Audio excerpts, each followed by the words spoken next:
자, 안녕하세요.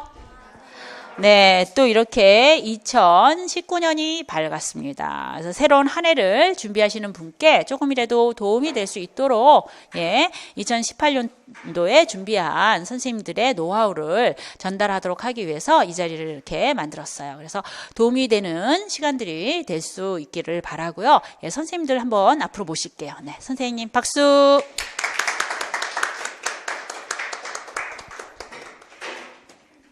네. 자, 여기 앞에 계신 선생님이 안승현 선생님이십니다. 경기 지역, 이번에 이제 발령 기다리고 계시고요. 그 다음에 이 선생님께서는 강원 지역, 최은지 선생님이십니다. 네. 그래서 안승현 선생님부터서 먼저 진행을 하시나요? 네, 안승현 선생님께서 이제 준비하신 내용들, 어떻게 2018년을 보내서 내가 이렇게 당당히, 그죠? 교사가 될 수 있었는가라고 하는 노하우를 여러분께 이제 알려주실 거고요. 그리고 선생님이 이제 진행하신 어떤 타임 매니지먼트라든가, 그 다음에 마인드 컨트롤, 그 다음에 이제 데이 바이 데이의 스케줄, 뭐 이러한 부분들에 좀 주력해가지고 여러분이 들으시면 도움이 많이 되실 것 같고요. 그 다음에 이제 강원 지역 선생님께서도 이제 2018년에 나름대로 또 안승현 선생님과 다르게 특별한 노하우가 또 가지고 계실 겁니다. 그래서 그러한 부분들에 대한 것들을 가감 없이 여러분한테 전달하실 예정입니다. 그래서 각각 선생님이 준비하신 내용대로 30분에서 뭐 40분 정도 뭐 그 이하나 그 이상의 그러한 각자 선생님들의 노하우를 말씀을 드릴 거고요. 그 다음에 이제 두 선생님의 그러한 설명이 다 끝나게 되면은 질문을 좀 받아드릴 겁니다. 그래서 각자 이제 준비했던 질문이라든가 또는 1년 동안 준비하면서 이제 가장 고민이었고 이제 각각의 이제 그 진행을 하는 데 있어서 보다 효과적인 방법들에 대한 나름대로의 이제 본인의 전략과 상충되는 부분들이 있다라고 한다면 그런 부분들에 대한 것들을 갖다가 질문을 하시면 선생님이 이제 경험을 토대로 해가지고서 진솔하게 말씀을 드릴 거라고 생각이 되어집니다. 자, 여러분 들으실 준비 되셨나요? 네, 좋습니다. 앤드류 선생님, 뭐 학생들한테 그렇습니까? 우리 과묵하신 앤드류 선생님께서는 지켜보시겠다고 하십니다. 자, 그럼 시작해 볼까요? 네.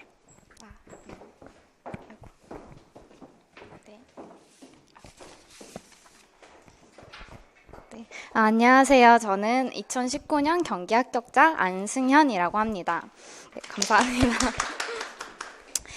제가 2년 동안 학원을 다녔는데 이렇게 그 선생님들께 이렇게 얘기할 수 있는 기회를 갖게 돼서 진짜 영광이라고 생각하고 너무 약간 기쁜 것 같아요. 약간 떨리기도 하는데요. 일단 제 소개 먼저를 하겠습니다. 저는 서울에 있는 4년제 그냥 영문과를 이제 졸업을 했고, 그리고 전 교직이수를 하지 않아서 이제 교육대학원을 갔어요. 그래서 교육대학원을 졸업한 경우인데, 그래서 저는 처음 초수 때는 교육대학원을 다니면서 공부를 했었고, 재수 때는 이제 졸업하고 나서 1년 동안 이제 올인하면서 공부를 했었습니다. 그리고 저는 해외 경험 같은 거를 조금 궁금해 하실 것 같은데, 저는 이제 교환학생 한 번 정도밖에 없어서 그냥 약간 무난한 그냥 약간 퓨어 코리안 이런 수준이라서 그냥 무난한 실력이라고 보시면 될 것 같아요. 그래서 일단 제 소개는 이렇고 혹시 제가 혹시 영어 교사가 왜 되려고 하시는지 이런 이유들이 있으세요?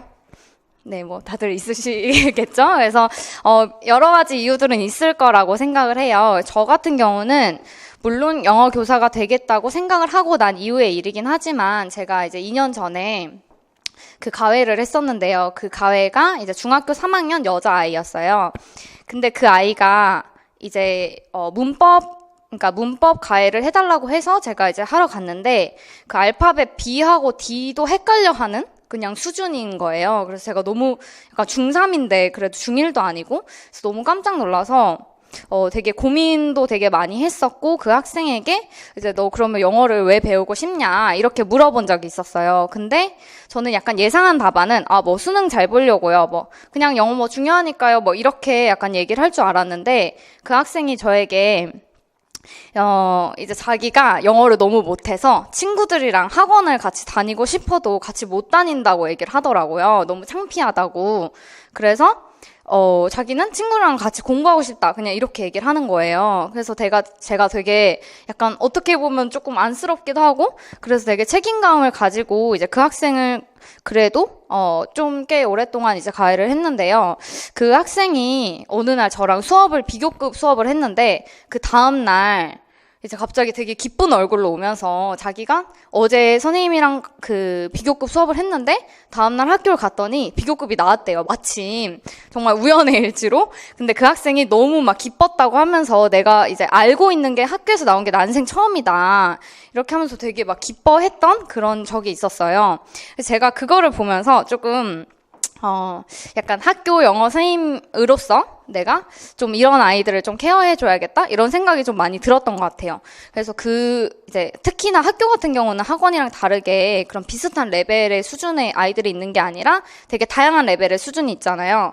물론 잘하는 학생도 우리가 이렇게 서포트를 해서 더 이렇게 잘 하도록 하는 것도 중요한데, 또 학교에서는 또 이렇게 사교육에서 배제가 되거나 조금 힘든 아이들이 많다 보니까 그런 학생들을 좀 이렇게 서포트를 잘 해주는 것이 좀 학교 교사의 어떤 역할 아닐까? 뭐 이런 생각을 제가 해봤었어요.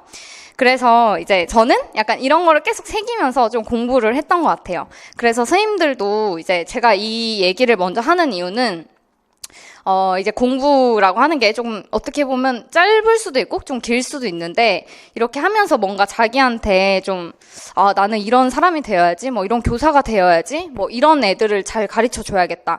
약간 이런 그런 원동력 같은 거? 그런 게 정말 중요하다고 생각을 해요. 그렇게 해야지 좀 이렇게 장기 레이스가 되더라도 좀, 이렇게 꾸준히 좀 참으면서 이렇게 할 수 있는 것 같다는 생각이 들어서, 선생님들도 혹시 이제 뭐 시간 나실 때 그냥 쉬실 때 나 근데 왜 영어 교사 왜 하려고 하지? 뭐 이런 좀 자신에 대한 고민을 조금 하셨으면 이건 좋겠다는 마음에서 먼저 말씀을 드리겠습니다. 그 다음에 약간 떨려가지고 목소리가 염소 목소리가 나올 것 같은데, 제 합격 수기는 사실 18페이지에 있어요. 7번에 있는데 뭐 합격 수기를 막 이거는 나중에 그냥 혼자 보셔도 될 것 같아요. 그래서 뭐 약간 부끄럽지만 초수 때 제 점수와 재수 때 점수가 이렇게 나와 있고 이렇게 쭉쭉쭉 나와 있습니다. 근데 그래서 구체적으로 말씀을 드리면, 전 사실 재수를 해서 이제 아무래도 뭐 초수 때 전략도 있을 것이고 재수 때 전략도 있을 것이고 또 그 이후에 삼수 뭐 이렇게 되면은 다 전략이 다를 거라고 생각을 해요. 근데 전 초수 때 같은 경우는 사실 상황들이 다 다르잖아요. 올인하시는 분도 있고 뭐 대학교 4학년인 경우도 있고 뭐 등등등. 근데 저는 대학원을 다녀서 사실 되게 바빴어요. 그래서 대학원을 4, 5학기를 제가 다니는 동안 초수 때 공부를 했는데 학원을 제가 있는 모든 강의를 사실 다 들었거든요.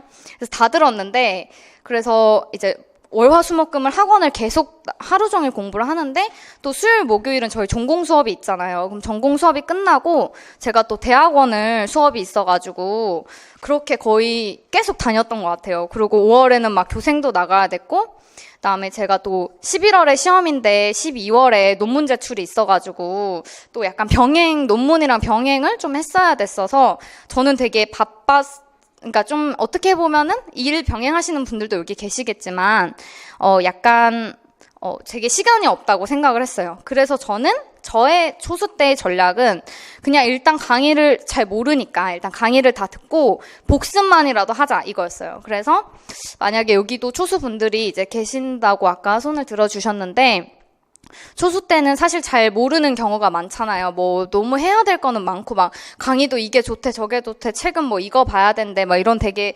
많은데, 일단은 자기가 만약에 강의를 하나 쭉 듣는다, 잘 모르니까 강의를 하나 쭉 듣겠다 하면은 그 강의에 대한 복습을 철저히 하는 게 아마 초수 때의 가장 중요한 전략이 아닐까? 저는 이렇게 생각을 했어요.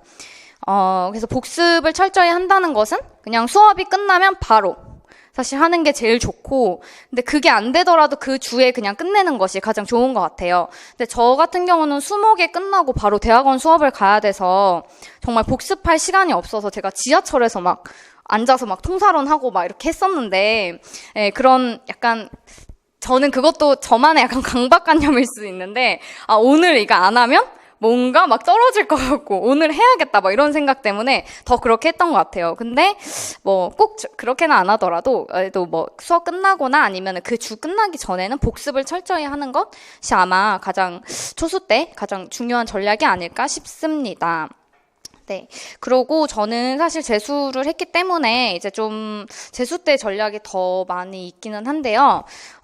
저는 초수 때 그렇게 공부를 했는데 사실 핑계면 핑계지만 좀 대학원 일도 있었고 뭐 논문도 썼어야 됐고 막 이렇기 때문에 좀 떨어져도 그냥 어쩔 수 없지 약간 이런 마음으로 공부를 했어요. 떨어지면 재수해야지 그냥 이렇게. 그래서 뭐 절실은 했지만 이번에 안 되더라도 내년에 해야지 그냥 이런 생각으로 해서 오히려 초수 때는 떨어졌는데 제가 사실 조금 아깝게 1차에서 떨어지긴 했어요. 소수점 차이로. 근데 오히려 막 생각보다 점수가 높아서 조금 놀랐거든요. 약간 뽀록인가? 막 이러면서. 그래서 이제, 재수 때는 이 뽀록을 감추기 위한, 열심히 해야겠다. 이게 내 실력이다라는 것을 증명을 해야 되니까. 그래서 이제 재수 때는 오히려 그냥 이제 초수 때 떨어지고 나서 재수 때 마음을 그냥 좀 단단히 먹고 1년치 계획을 사실은 세웠어요, 저는. 그래서 1년치 계획을 세워서 뭐 1, 2월에 뭐를 하고 근데 뭐 세부적인 계획은 아니고요. 그냥 1, 2월에 어떤 책을 하고 3, 4월에 뭐 어떤 책을 하고 이렇게 해야겠다라는 사실 계획을 세워서 시작을 했고요. 네, 그렇습니다.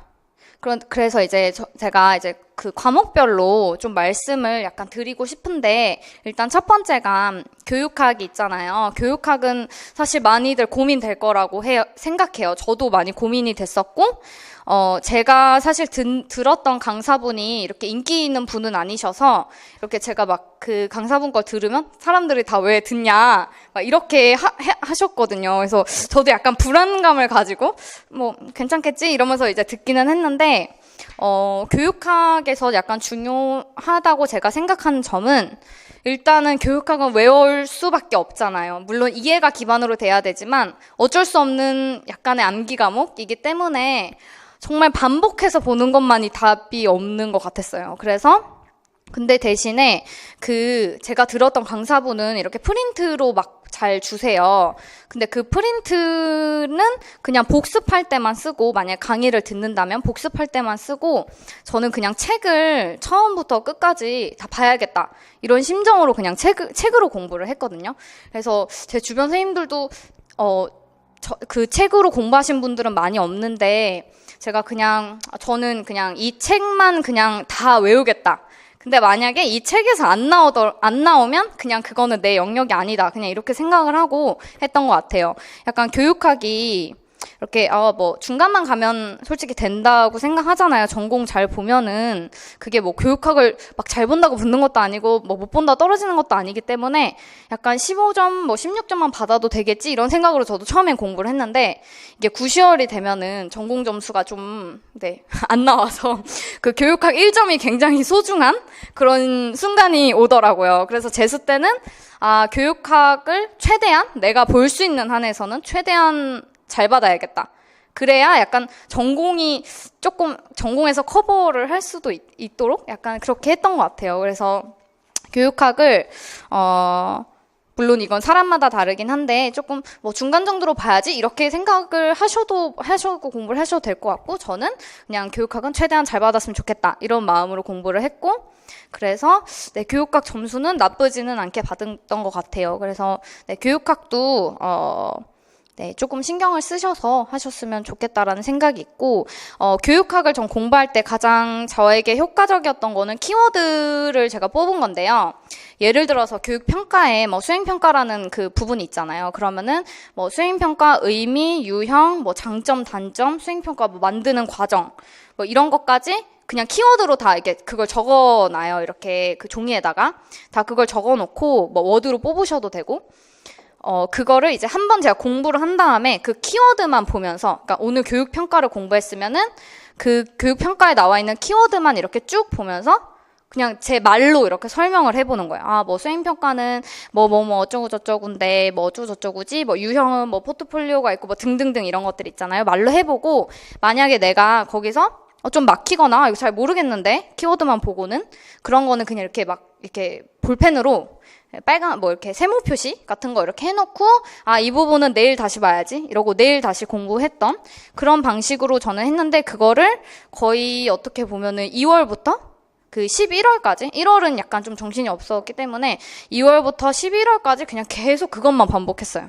그래서 사실 교육학은 저는 그냥 한 번 정도 강의 들으면서 이해하면 되고 그 다음은 자기 암기에 달린 거라고 좀 생각을 해서 네, 계속 반복해서 그렇게 연습을 하는 거. 그리고 글로 적어야 되기 때문에 자기의 말이 진짜 중요해서 자기가 말로 해보면 좀 네, 나은 것 같아요. 그래서 만약에 스터디를 하시더라도 이렇게 구두로 하는 게 제일 좋은 것 같고, 그러니까 써오는 거는 사실 자기가 말하는 것처럼 이렇게 쓰게 되기 때문에 쓰는 거는 나중에 뭐 모의고사 때 가서 연습해도 뭐 그건 되니까, 그러니까 말로 내 말로 이걸 설명하는 거. 그러니까 수행평가를 꼭 어떤 강사의 그 방식대로 안 썼다고 그래서 수행평가가 만약에 시험에 나왔는데 그게 틀리지 않거든요. 그러니까 다른 강사 거 다 들어도 그러니까 그게 설명만 맞게 썼으면 맞기 때문에 자기가 뭔가 이렇게 자기 말로 표현을 하거나 아니면 어떤 강사분께 내 스타일이다 이러면 그냥 그거대로 외우거나 차라리 그렇게 좀 하는 연습을 많이 하셨으면 좋겠다라는 생각을 했습니다. 그리고 이제 전공 같은 경우는 사실 고민을 많이 했어요. 전공을 사실 많이 공부하는데 이걸 어떻게 설명을 드려야 되나? 이것저것 많이 한 것 같은데 그래서 저는 전공에서 가장 중요한 거는 기본 개념이라고 생각해요. 그래서 사실 초수 때는 막 이렇게 그 강의 듣는 게 너무 바쁘다 보니까 좀 복습만 하고 이러다 보니까 좀 헷갈리는 게 많았어요. 그러니까 알고 있는 것 같은데 나중에 시험 보면 다 틀리고 이런 게 너무 많아서 과연 문제가 뭘까 제가 이렇게 생각을 했는데 그래도 기본 개념이 제일 중요하다. 이게 제 결론이었거든요. 그래서 뭐 영어학 같은 경우도 이렇게 뭐 바인딩이 나오면 바인딩 뭐 프린시플 A는 뭐뭐다 이렇게 나오는데 그 뭐뭐다를 약간 진짜 확실히 알고 있어야 되는? 그게 나중에 가면은 이게 뭐 A다라고 배웠는데 갑자기 나중에 가서 막 B 가서 막 찾고 있고 이런 약간 실수가 좀 생기더라고요. 그래서 무조건 뭐 영교론이든 영어학이든 저는 기본 개념이 제일 중요하고 기본이 탄탄하면은 사실 시험에서 나오는 문제들 어느 정도는 다 소화할 수 있다고는 생각을 했어요.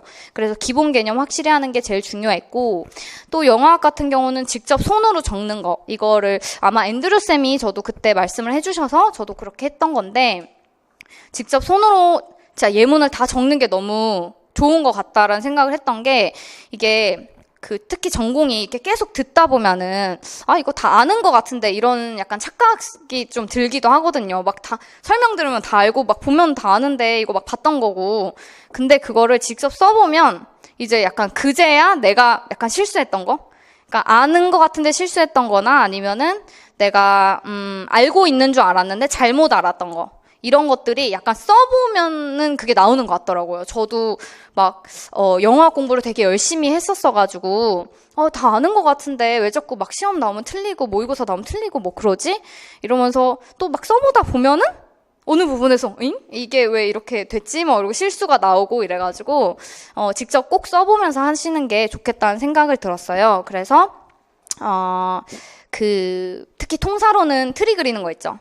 그 약간 귀찮은데, 네, 트리 그리는 거 약간 귀찮아하지 않고 그 의문론 같은 경우도 그 발음 끼워 막 쓰는 거 있잖아요. 그것도 물론 다 쓰실 필요는 없는데 그냥 그런 약간 세부적인 거 자잘자잘한 거를 조금 그래도 끝까지 하시는 게 저는 좋다고 생각을 했어요. 그래서 저 같은 경우도 한 막 1, 2, 3, 4, 5번 예문이 있으면 한 3번까지 쓰면 이제 좀 귀찮아요. 이제 4, 5번 쓰기가 막 똑같은데 그래서 그때는 저는 약간 극단적으로 약간 자기 체면을 하긴 했는데 내가 이거 4번, 5번 쓰면 합격한다. 막 약간 이런 마음으로 4번, 5번 쓰면 이것까지 쓰면 합격한다. 약간 이런 마음으로 그냥 했던 것 같아요. 그래서 이렇게 직접 써보는 것을 저는 이제 영어학 같은 경우는 그런 걸 너무 추천을 드리고 원래는 영교론을 먼저 말하려고 했는데 순서가 좀 뒤바뀌어서 네, 영어학 먼저 말씀드릴게요. 그리고 네. 그게 가장 좋았던 것 같고 영어학 같은 경우는 일단은 저는 학원 책 이거는 영교론에도 해당되는 얘기인데 학원 책이 사실 모든 내용을 담고 있진 않지만 정리가 잘 돼 있잖아요. 교수님들이 다 이제 피땀 흘려서 이렇게 정리를 해놓으신 거기 때문에 그 정리한 거를 약간 뼈대로 생각하고 그거를 일단은 숙지를 하는 거예요. 그 약간 목차라던가 이 내용엔 이게 나왔지, 뭐 이 내용엔 이 예문이 나왔지, 뭐 이런 것들을 약간 전체 뼈대를 잡는다 생각하시고 숙지를 하고 그 다음에 이제 원서를 들으면서 거기 약간 살을 끼우듯이, 그러니까 살을 이렇게 채우듯이 공부를 저는 했었는데 그게 그래도 약간 기본 뼈대 잡고 이렇게 하는데 되게 좋았던 것 같아요. 그래서 그러니까 저희가 사실 영어학 박사를 할 사람들이 아니기 때문에 그거를 너무 구체적으로 막 진짜 그 레드포드나 이런 바자트 이런 사람들처럼 막 연구할 필요는 없잖아요. 그래서 그냥 이제 종합반 책을 약간 기본 뼈대로 두고 거기에 이제 살을 넣듯이 이제 공부를 더 예문을 더 이제 추가하고 요 책에는 이런 예문도 나오는구나. 저 책에는 레이징에 이런 예문도 나오는구나. 이런 식으로 좀 살을 붙이듯이 했던 것 같아요. 그래서 그게 저는 굉장히 저에게도 좋았고 네, 그렇습니다. 그리고 이제 연교론 같은 경우도 저는 거의 비슷하게 했는데요. 일단 빌드업이 굉장히 뼈대 있게 이렇게 잘 돼 있다고 생각을 해요. 그래서 일단 특히 초수분들 같은 경우는 일단 빌드업을 무조건 저는 숙지하는 것이 좀 좋다고 생각을 하고 저도 초수 때는 거의 빌드업만 봤어요. 근데 빌드업을 거의 되게 많이 봤고 빌드업을 너무 많이 봐서 빌드업이 약간 너덜너덜해졌는데요. 그 빌드업을 많이 보니까 이제 어떤 개념이 나오면 이 개념이 어떤 챕터에 어느 부분에 나왔다. 그러니까 약간 이렇게 숙지할 수 있을 정도로 빌드업을 공부하고 그 외에 PLLT나 TBP 같은 뭐 PELT 같은 이런 기본 원서들 있잖아요. 그 원서들을 이제 공부하면서 이것도 또 살을 끼워 넣듯이 이제 공부를 했어요. 그래서 원서를 물론 처음부터 끝까지 정독을 하셔도 되는데 사실 시간이 좀 오래 걸리잖아요. 시간도 오래 걸리고 이게 학자들이 보면 자기들이 약간 하고 싶은 그런 흐름대로 이렇게 써놓은 경향이 없잖아 있어서 조금 혼란스러울 수 있어요. 바로 원서를 보면은 막 좀 약간 혼란스러워요. 그래서 빌드업에 있는 어떤 기본 목차 이런 거를 계속 숙지를 하고 거기에서 이 개념이 나왔을 때는 이 원서에서는 이렇게 얘기했지 이런 식으로 원서에 있는 부분들을 좀 살을 붙이는 것이 좋겠다라는 생각을 했습니다. 그래서 정독은 하셔도 되고 저는 사실 정독을 했는데 정독을 뭐 꼭 추천드리는 건 아니고 그냥 발췌독이라도 그 중요한 개념들 발췌독이라도 하셨으면 좋겠다라는 생각을 해요. 그래서 원서 공부는 이렇게 연교론이나 이렇게 그 영어학 같은 경우도 저는 꼭 필요하다고 생각을 하고 그 원서를 보다 보면 또 독해 실력도 약간 느는 것 같은 그런 실제 늘었는지 모르겠지만 그런 느낌이 들고요. 그리고 어쨌든 우리 시험이 영어를 다 읽어야 되기 때문에 어떤 독해 실력도 되게 중요하다고 생각을 해요. 그래서 원서 읽는 거를 자꾸 보다 보면 이게 익숙해지면 또 이게 잘 보이기도 하고 하니까 원서 보는 것은 추천은 드립니다. 근데 정독 이런 거는 이제 본인의 취향에 맞춰서 하시면 될 것 같고 그 다음에 네 단권화 문제를 조금 고민을 했던 것 같아요. 제가 공부할 때 단권화를 해야 될 것인가 말아야 될 것인가. 근데 단권화를 처음엔 하려고 했어요. 초수 때는 막 하려고 막 다 적었는데 시간이 너무 오래 걸리는 거예요. 진짜 뭐 예문을 이거 다 적어야 되나?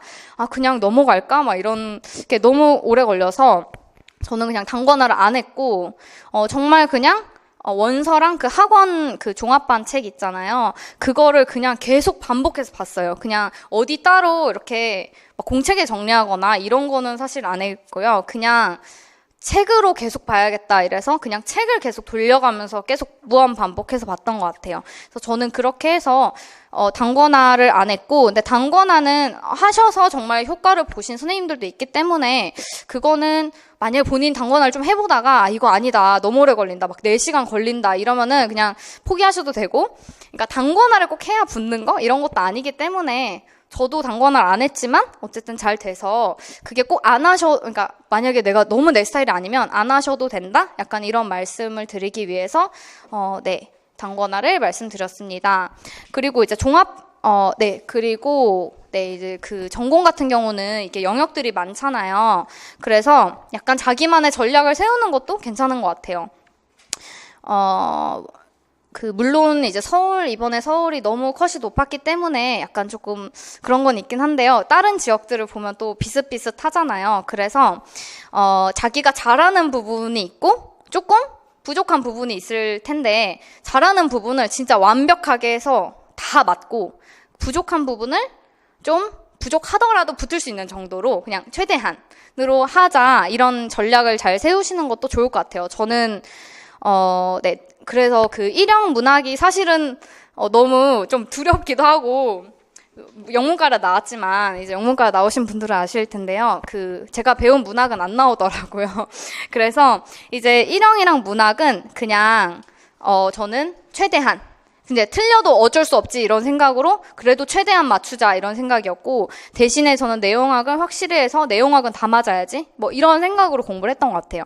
그래서 이것도 어떤 하나의 전략일 수 있으니까 이게 다 막 100점을 맞는다고 붙는 시험은 아니잖아요. 그래서 자신만의 전략을 자기가 좀 강점은 약간 살리고 그 단점은 그냥 최대한 이 정도로만 해야지 이렇게 해서 하시면은 다 잘 하실 수 있을 것이라고 네, 생각을 합니다. 네, 그렇고, 네, 그래서 내용학은 사실 저는 베이스가 가장 중요하다 생각하고 원서를 통해서 이제 살 붙이는 거 이렇게 했었고요. 그 일형 문학 같은 경우는 저는 이게 가장 궁금해 하실 것 같은데 사실 저는 좀 부끄럽지만 이제 영자신문 뭐 이런 거 스터디도 많이들 하시잖아요. 근데 사실 저는 그런 거는 하진 않았고, 저는 할 시간이 없었어요. 사실은 그냥, 일단 읽는 거, 학원에서 배우는 거, 150제, 130제, 140제 이런 책들 있잖아요. 그 다음에 투에스토알도 있고, 등등등 이런 책들이 있는데 그 책을 그냥 꾸준히 해야겠다 이런 생각이었어요. 그래서 그 책들에 있는 거라도 다 하자 이런 마음으로 그냥 꾸준하게 하려고 했던 것 같아요. 그래서 하루에 적어도 2시간? 정도는 꼭 할애를 해서 그 일형 약간 푸는 시간을 비워뒀어요. 제 스케줄에. 그래서 그 시간이 되면 항상 그냥 약간 기계처럼 이렇게 푸는 거예요. 그래서 그거를 저는 꾸준히 하시는 게 정말 좋다고 생각을 하고 저는 일형은 이렇게 크게 큰 방법이 없고 그냥 일형은 이제 문제를 한번 풀고 그 다음에 다시 보면서 이제 구문 분석을 꼼꼼하게 한 다음에 그 다음에 또 이제 패러그래프에 여러 개 있는 글 같은 경우는 패러그래프 각각의 메인 아이디어 좀 찾아보고 썸머리까지 해보는 그냥 이렇게 방식으로 그냥 하나를 보더라도 꼼꼼히 보는 것이 중요하다 생각해서 저는 그렇게 했고 그냥 꾸준히 하는 것이 가장 좋은 것 같습니다. 그리고 일형 같은 경우는 아무래도 진짜 그런 일반 영어 실력이기 때문에 그 인풋이 많아야 된다고 저는 생각을 했어요. 그래서 원서를 제가 읽은 것도 그런 인풋 때문에 읽기도 한 거고, 그 다음에 그냥 틈날 때 이렇게 CNN 그 어플 다운받아가지고 거기 그냥 약간 오피니언 그런 그 부분에 논평 같은 부분에 이렇게 보면서 이제 그냥 많이 읽기라도 해야겠다 이런 마음으로 그냥 읽었던 것 같아요. 그래서 그런 것들을 했었고 네 그렇습니다. 그래서 저는 책은 크게 이걸 하든 저걸 하든 크게 상관은 없는 것 같아요. 대신에 꾸준하게 진짜 11월 그 시험 전날까지 일형은 푸는 거 그 감을 잃지 않아야 되기 때문에 그냥 계속 푸는 거 이거를 추천을 드립니다. 그다음에 문학은 네, 제가 드릴 말씀이 별로 없어요. 문학은 너무 어려웠고 그냥 정말 수업 시간에 배운 것만 했어요. 그리고 사운드 앤 센스 수업을 들었기 때문에 이제 그 시는 그걸로 공부를 했고 그냥 문학 소설 이런 것도 그냥 그 학원 교재 있잖아요. 그거로만 했고 네. 이게 약간 나오면은 그냥 개이득, 내가 했던 거 나오면 개이득, 안 나오면 어쩔 수 없지. 그냥 이런 마음으로 문학은 공부를 해서 이거는 만약에 공부 방법이 더 필요하시면 다른 분들 수기 보다 보면은 되게 그런 꼼꼼히 하신 분들 거 좀 참고하시는 게 좋을 듯 싶습니다.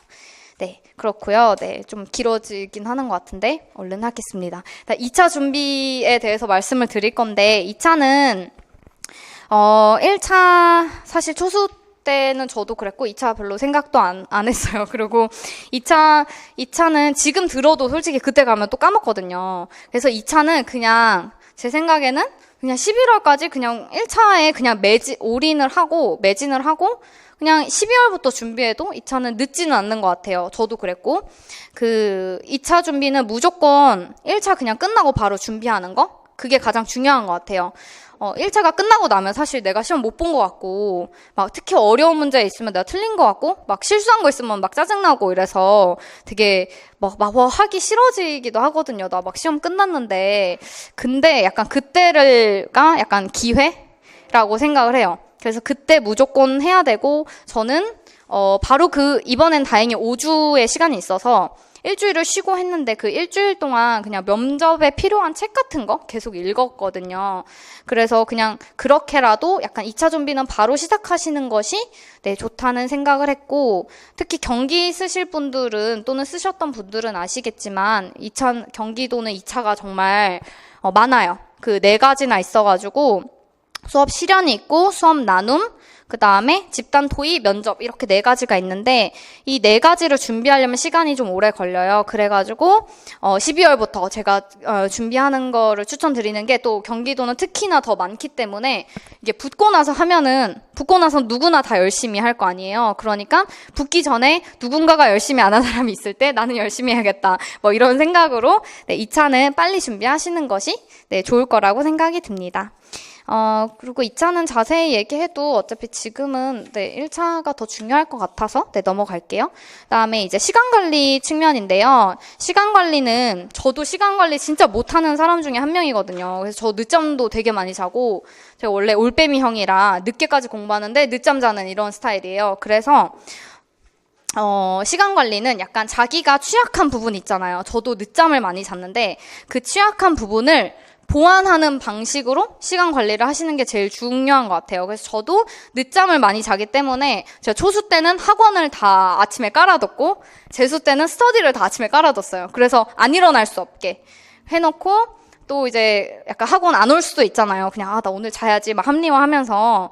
그래서 저는 이제 아빠 출근하실 때 같이 출근차 타고, 이제 전 경기도 살아서 이제 출근차 타고 서울 같이 오고 그랬거든요. 약간 어쩔 수 없이 가야 되는 그런 상황을 좀 만들어 놨어요. 그래서 그게 저에게는 되게 어쨌든 저의 그런 부족한 점을 많이 채울 수 있었던 부분인 것 같고, 또 만약에 내가 점심 먹고 나 맨날 잔다, 근데 10분 정도 주무셔도 정말 그건 좋고, 근데 만약에 내가 너무 오래 잔다, 뭐 맨날 자는데 막 1시간씩 잔다 이러면은 그냥 약간 못 자게 카페 가서 하거나, 그냥 좀 그런 약간 장치들, 그러니까 내가 뭔가 약해지는 시간에 뭔가 스터디를 해야 된다거나 약간 그렇게 장치를 좀 심어두시면 자신이 좀 못하는 부분에 대해서 좀 보완하면서 시간 관리를 할 수 있다고 생각을 하고, 네, 총량이 뭐 얼마나 공부하냐는 전혀 중요하지 않은 것 같아요. 그래서 자기가 그냥 약한 부분을 보완하면서 그 자기가 할 수 있는 시간에 풀로 하는 것이 제일 시간 관리에서 중요한 점이라고 생각을 합니다.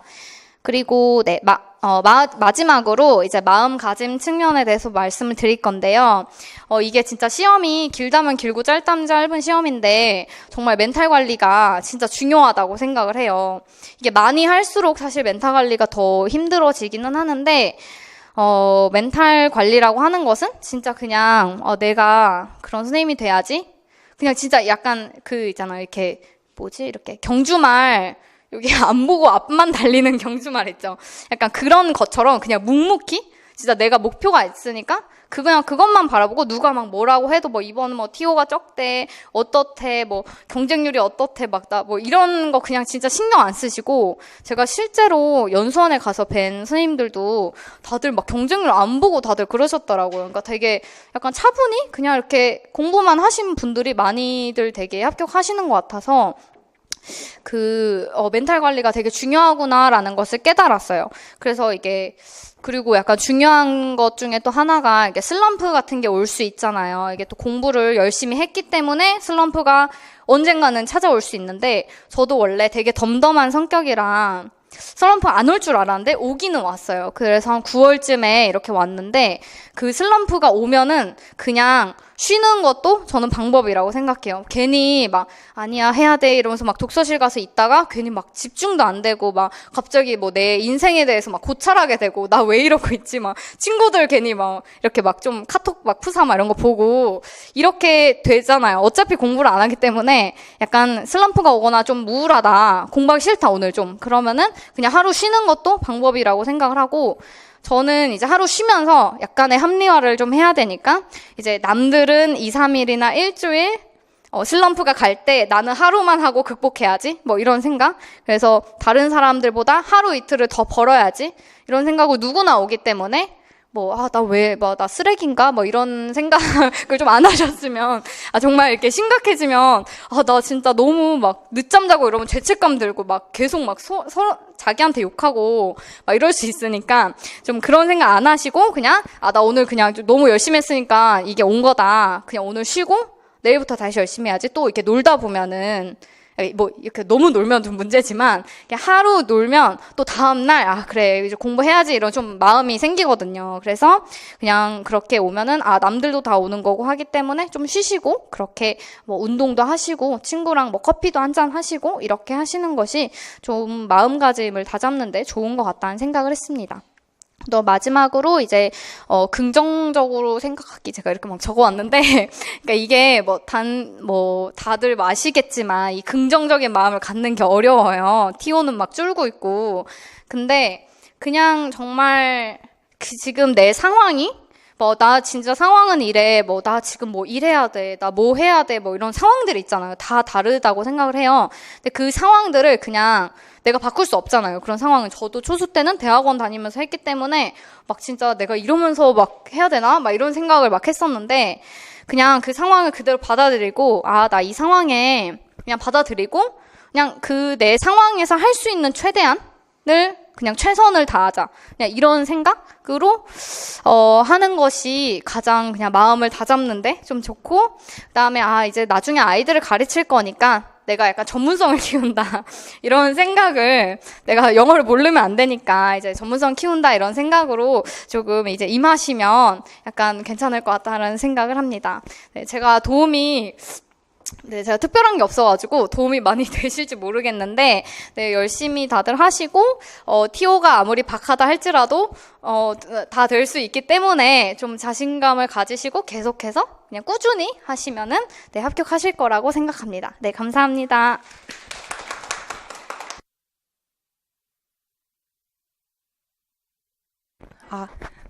네, 안녕하세요. 저는 3번의 시험 끝에 이번에 강원 지역에 합격한 이제 교사가 되었습니다. 네, 저는 합격자 발표를 받고 그 다음 주 일주일을 바로 연수를 받고 그 다음 주 그게 이번 주인데 이번 주 월화수 학교에 출근을 했다가 여기 오느라 되게 정신이 없어서 수기가 되게 정신이 없을 수도 있어요. 그래서 일단은 중구난방일 수도 있지만 잘 그냥 도움이 된다면 들어주셨으면 좋겠고요. 제 수기는 15페이지에 있어요. 네, 이거는 그냥 참고로 제 이야기를 그냥 해보려고 해요. 네, 일단은 저는 3번의 시험 끝에 합격을 했기 때문에 그 앞에 2번의 시험 동안에 베이스가 있다고 생각을 해서 출발을 했어요. 그래서 그 앞에까지는 제가 2년 동안에 공부를 한 거고 초수생이신 분들 여기 많으신 것 같아서 그 베이스를 확립하는 게 굉장히 중요하다고 생각해요. 제가 초수 때 대학교 4학년 재학 중이어서 이제 교생 실습도 가야 되고 교생 실습 가기 전엔 신나고 옷도 사야 되고 갔다 오면은 아이들 생각에 또 신나고 이래서 공부를 거의 못했던 것 같아요. 일단 1월부터 4월까지는 기본 이론 강의를 인강으로 열심히 듣고 근데 공부는 아까 선생님께서 약간 다 오늘 할 건 오늘 끝내자 이렇게 하셨다고 했는데 저는 미뤘어요. 그래서 강의만 듣고 뒤에는 재공부할 시간이 없었던 것 같아요. 그래서 그게 초수 때 가장 큰 실패 요인이지 않았나 싶어요. 그래서 초수생이신 분들은 지금 학교를 다니시는 분들도 계실 거고 일을 하고 계시는 분들도 계실 거고 해서 시간이 다 모자라겠지만 우선 강의를 따라가는 것보다는 강의 진도만 급급해서 가시는 것보다는 개인 공부할 시간이 굉장히 많이 필요하다고 생각해요. 그래서 조금 강의 진도가 밀리더라도 스스로 공부할 시간을 충분히 가지셔야 한다고 생각합니다. 그래서 저는 2번째 시험 최종 1차 탈락을 하고 학교에 같이 다녔던 한 학년 선배한테 연락이 와서 올해 같이 해보자 해서 둘이 2월부터 짝스터디를 시작을 했어요. 2월에는 저희는 이미 기본이 있다고 생각한 상태이기 때문에 답안 작성을 어떻게 하면 더 잘할 수 있을까 이런 점수를 한 3.5점을 어떻게 올릴 수 있을까라는 생각에 모의고사를 풀기 시작했어요. 네, 그래서 2년 동안 위트 팀을 다니면서 그 모의고사 문제를 모아둔 게 있었고 그거를 앞에 풀었었지만 다시 푸니까 또 기억이 안 나더라고요. 그래서 그거를 풀면서 우선 서로 풀고 답안지에 풀고 서로 답안지를 채점해주고 이런 식으로 진행을 했습니다.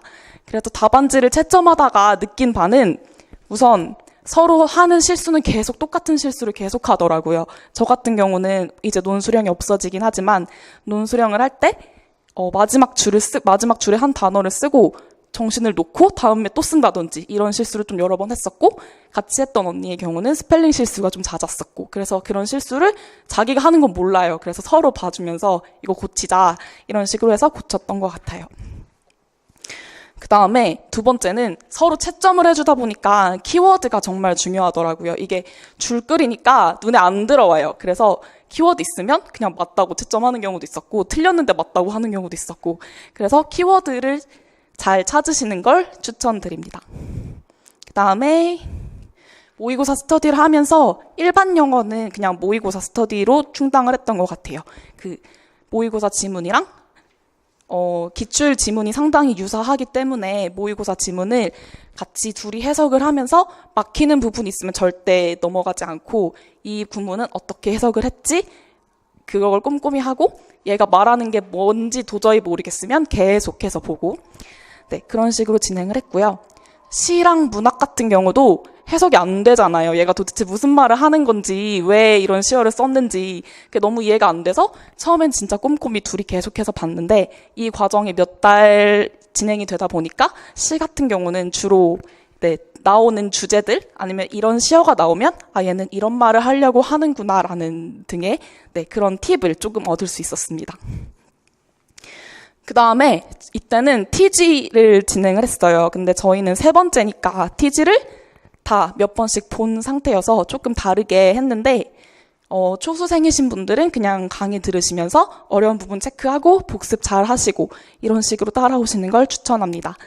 저희는 연습 문제를 만들었어요. TG 예문들을 가지고 비문이나 뭐 이런 것들 찾기, 이런 식으로 연습 문제를 만들어서 서로 풀고 채점하고 이런 식으로 했습니다.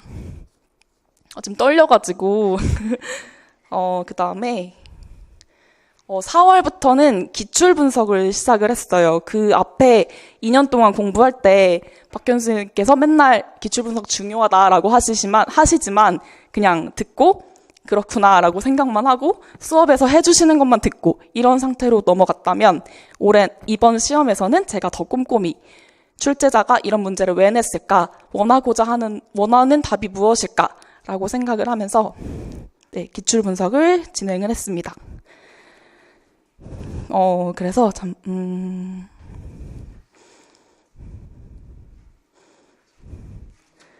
또 그 문제 내용뿐만 아니라 옛날에 객관식 시험 같은 경우에는 보기에 다른 항목들이 많이 있잖아요. 그래서 그 항목들을 내가 모르는 게 있으면 더 다시 한번 점검하고 그렇게 할 수 있는 계기가 되었던 것 같아요.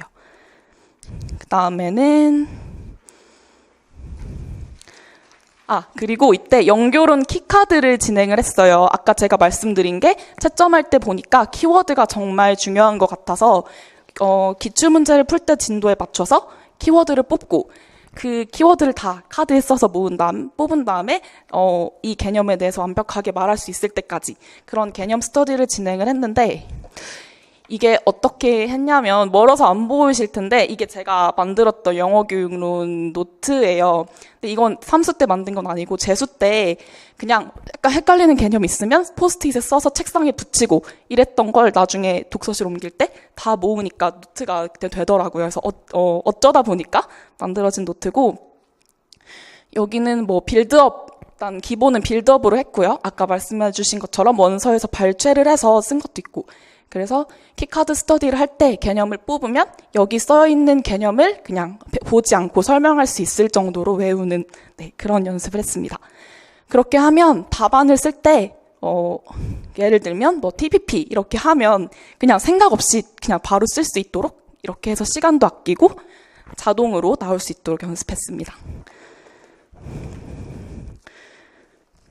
그 다음에 개인적으로는 이때 사운드 앤 센스 인강을 들었어요. 문학 공부가 어렵잖아요. 그래서 시를 공부를 혼자는 못할 것 같아서 사운드 앤 센스 인강을 따로 들으면서 그때도 많이 요령이 생겼어요. 많이 나오는 주제는 맨날 등장하는 주제들 있잖아요. 뭐 페미니즘이라든지 그런 거랑 시를 읽는 방법, 그리고 유이태 선생님께서 매번 이런 문제 답안은 어떻게 작성을 하면 된다, 이런 요령도 많이 알려주세요. 그래서 이때는 사운드 앤 센스 강의를 들었고요. 그 다음에 이제 6월에는 서로 계속 공부하던 거 하고 다 둘이 노량진으로 올라오고 다시 공부 계획을 점검하고 이런 식으로 시간을 좀 보냈던 것 같아요. 그 다음에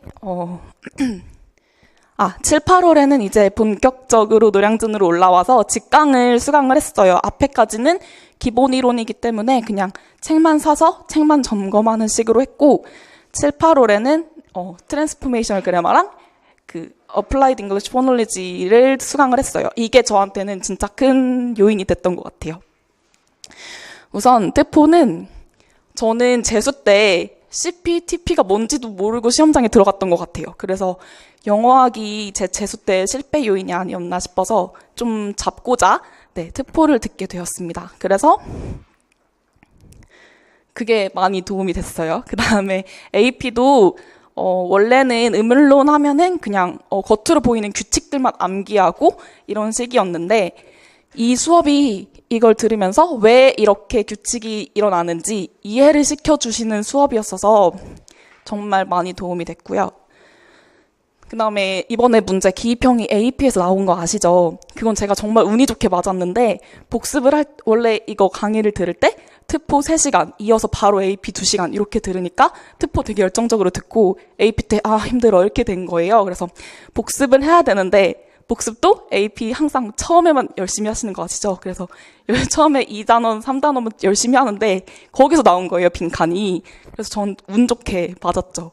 그래서 기본 원서들은 아까 선생님께서도 말씀하셨듯이 발췌독, 영어교육론 같은 경우는 발췌독을 추천을 드리고요. 영어학 같은 경우에는 기본 원서들, 신할규나 TEFO, AP 정도는 보시는 걸 추천합니다.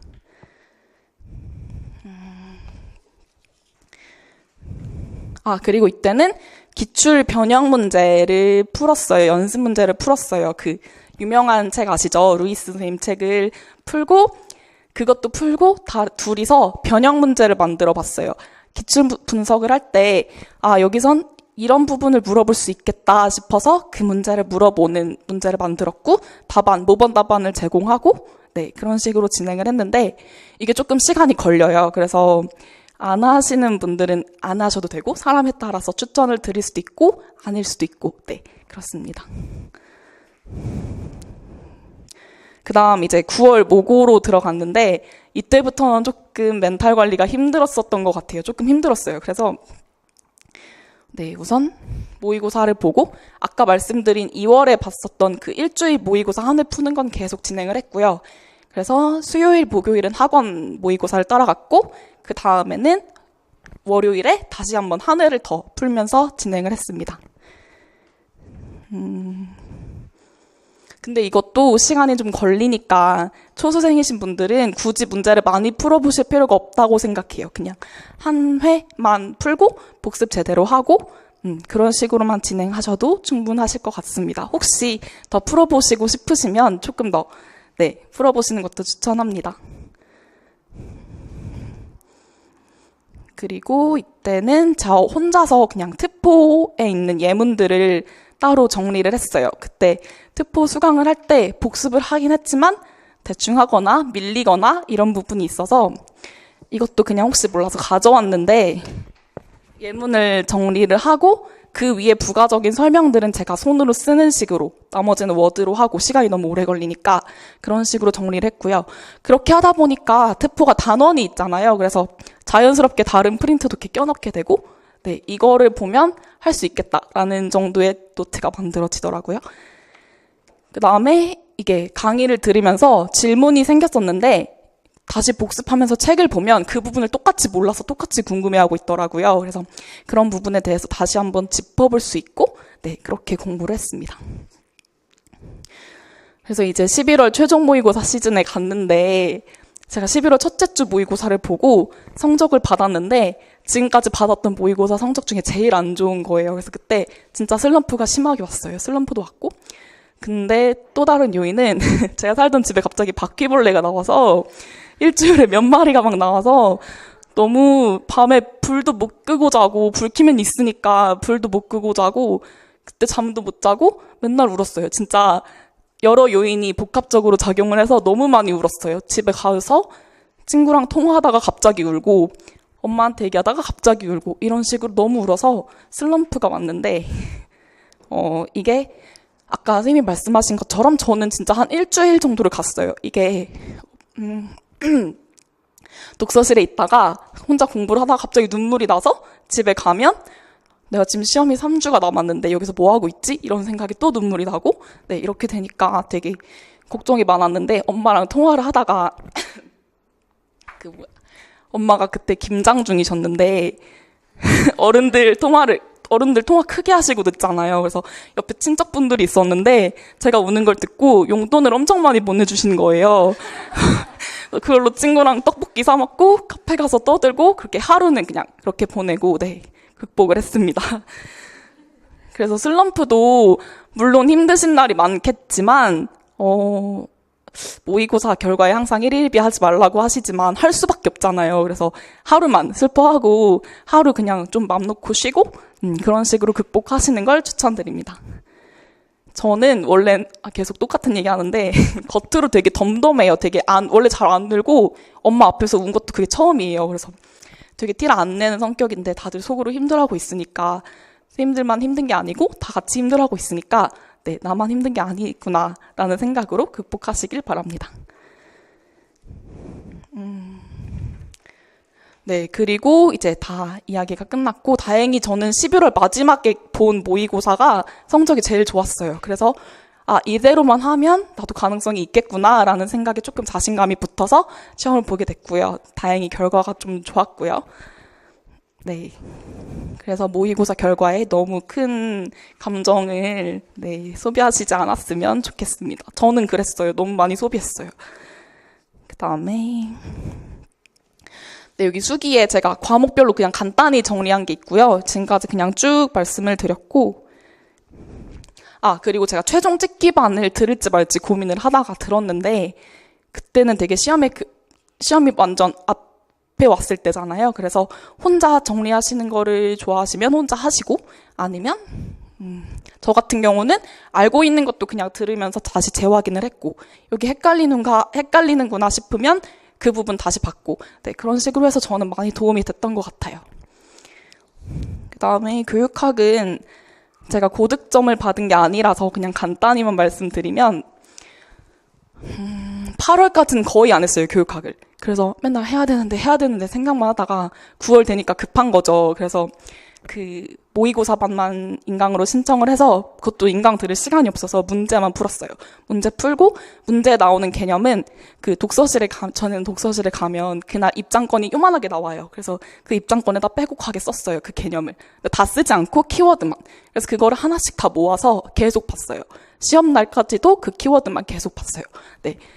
그래서 저처럼 급하신 분들은 그저 그렇게 하시면 되지 않을까 싶은데 그래도 탄탄하게 가시는 걸 추천합니다.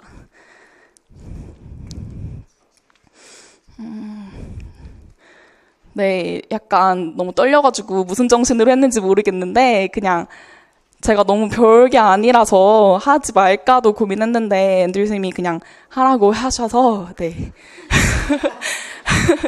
제가 너무 별게 아닌 것 같다라고 했더니 그건 패스, 다음 이러시더라고요. 그래서 그냥 하겠다고 했고, 네, 이 별거 아닌 수기가 여러분들께 많이 도움이 됐으면 좋겠고, 저도 한 3주 전에 최종 합격 발표가 나기 전까지는 진짜 이 상태였어요. 맨날 2차 시험 보고 나서도 나 어떡하지 하면서 맨날 울고 그랬는데, 네, 꼭 좋은 결과 있으셔서 다음에 이 자리에서 수기를 발표하시기를, 네, 바랍니다. 감사합니다.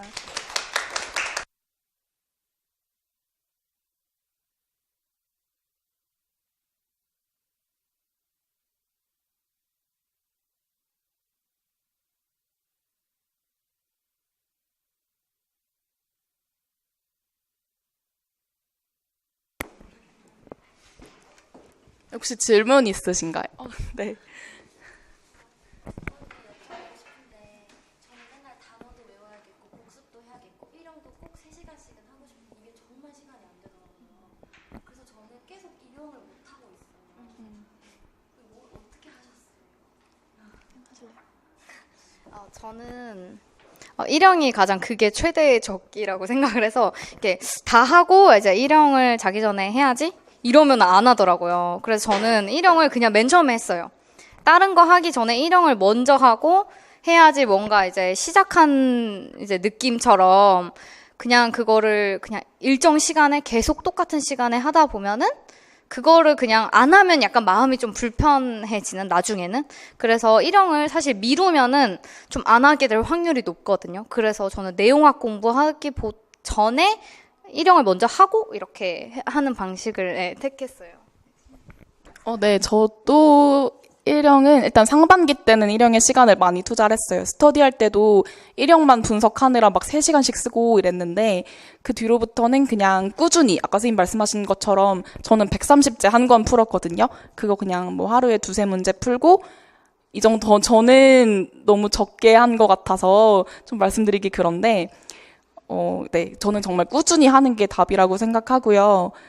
모의고사 풀 때 모의고사 지문을 적극 활용하시면 좋을 것 같아요. 저는 딱히 책을 막 여러 권 사서 보시는 것보다 한 권 꾸준히 하시고 모의고사 푸실 때 그 일형 문제 그리고 기출에 나온 일형 문제들을 꼼꼼히 보시면 그게 몇 달 동안 계속 가면 일형 실력은 조금 느실 거라고 생각합니다.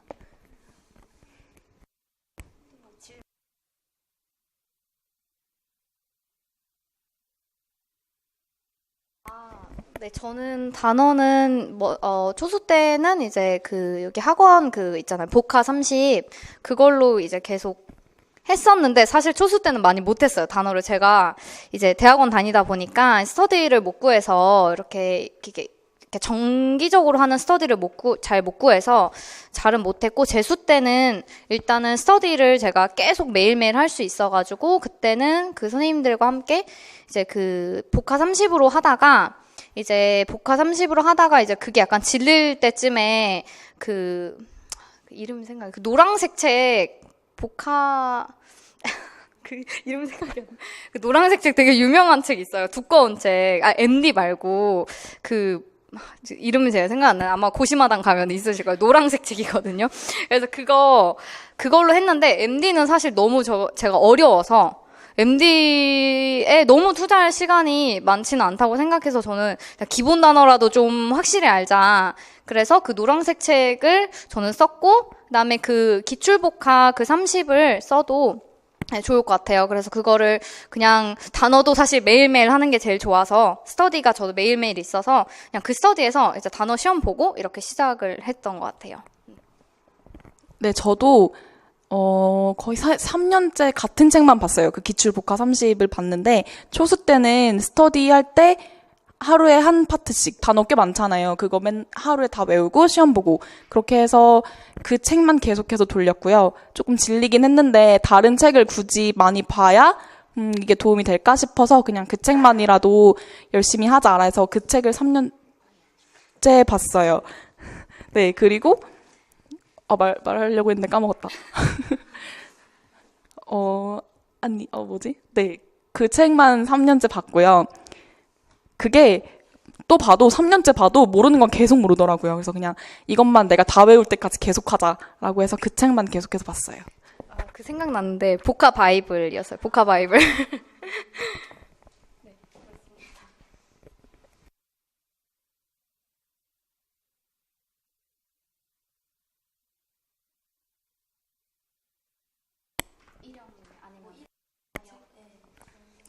저 같은 경우는 2월 모의고사 풀이할 때부터 시간 재고 했어요. 앞에 2년을 했으니까 시간 안에 내가 다 쓸 만한 답안을 다 쓰는 연습을 해보려고 저는 2월부터 그냥 계속 했는데 그게 아직은 충분하지 않으시다고 생각하면 그냥 남들 할 때 그때 그냥 같이 하셔도 될 것 같아요. 저도 시간 문제는 이제 일형 같은 경우는 일형을 원래 풀 때 시간을 재서 했었고 나머지 그냥 내용학은 저도 그냥 이제 문제풀이 할 때부터 했던 것 같아요. 그래서 근데 이게 한 문제당 시간을 재면서 하기가 되게 힘들더라고요. 생각보다 막 까먹기도 하고 그냥 막 풀기도 하고 그래서 그렇게 빡세게는 안 했었고 이제 완전히 이제 시간을 계속 투자한 거는 이제 9월 모의고사 보면서 했던 것 같아서 좀 전에 이제 하셨던 분들은 처음부터 아예 시간 관리를 좀 하시면서 만약에 하시는 것이 좋을 것 같고, 초수시면은, 그 시간 관리를 처음부터 하기가 좀 힘들기도 하고, 내용을 일단 숙지하는 게 먼저기 때문에, 시간 관리는 좀 천천히 저는 해도, 괜찮다. 금방 사람이 익숙해져서, 네, 해도, 네, 된다는 생각이 듭니다. 네, 또 질문 있으세요? 네. 저는 초소인데 이제 2달 정도 이렇게 해보니까 저한테는 이제 음성문학 과목이 조금 어렵게 네, 네. 느껴지더라고요. 그래서 처음 이 과목을 공부할 때 좀 기초 개념을 이렇게 제대로 잡을 수 있는 방법이 어떤 게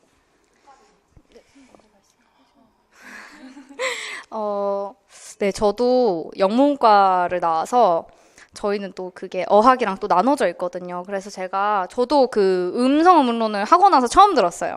처음 들었고, 정말 처음에는 약간 재밌는 것 같으면서도 이제 막 가다 보면은 이제 룰 이런 거 나오고 이러면 좀 싫어지고 막 이랬는데, 처음에는 일단 그냥 진짜 기본 강의에서 배우는 것들 있잖아요. 거기에서 좀 충실해서 그냥 배운 거 그대로 그냥 배운 것만이라도 내가 오늘 소화한다 이런 생각으로 복습을 진짜 철저히 저는 많이 했었고, 만약에 하다가 뭐 질문이 생기면 질문도 많이 했었고, 그랬던 것 같아요. 그래서 기본 개념을 잡는 거는 정말 그냥 반복해서 계속 복습하는 거? 이게 제일 저는 컸던 것 같아요. 그리고 뭐 아까도 말씀드렸지만 예문 같은 건 다 적으면서 하시는 게 좋고, 네, 막 처음부터 너무 많은 책들을 저는 볼 필요는 없다고 생각을 하거든요. 그래서 그냥 뭐 학원 종합반 기본 책이라던가 아니면 내가 AP를 그냥 위주로 하겠다라고 했으면 AP를 차라리 그냥 중심에 두고 이렇게 공부를 하셔도 되는데, 저는 그냥 기본 책, 그냥 복습 이게 가장 컸던 것 같습니다.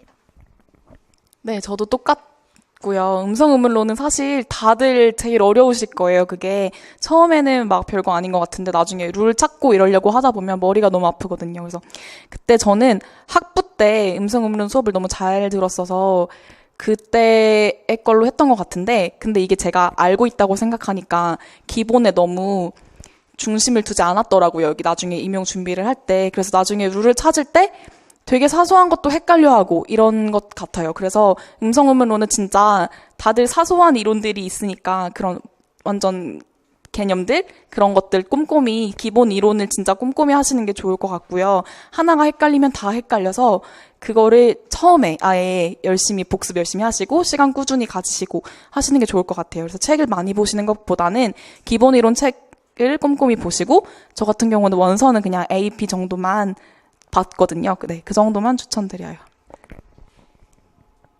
또 질문?